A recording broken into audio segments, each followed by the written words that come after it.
અરે વાહ. Smart meter અપનાવો, smart થઈ જાઓ. સ્માર્ટ મીટર અપનાવો, સ્માર્ટ થઈ જાત. આ લોકોને તો ગેરમાર્ગે દોરી રહ્યા છે. શું કહો છો? સૌથી મહત્વની બાબત એ છે કે આ માત્ર ને માત્ર લોકોને મૂર્ખ બનાવવાનું એક તરકટ છે. હા. ગઈકાલની જ વાત છે. રાણાવાવથી એક વીજ ગ્રાહકનો મારી ઉપર ફોન આવ્યો હતો કે અમારે ત્યાં વીજ કંપનીના કર્મચારીઓ અમને સમજાવવા આવે છે.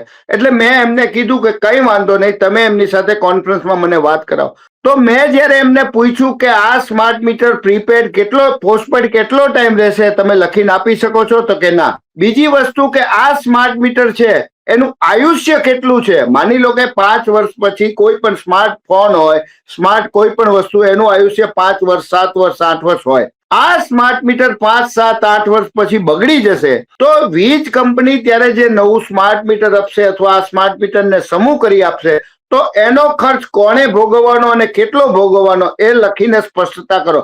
તો એ પણ એ વીજ કંપનીના અધિકારીને ખબર નહોતી.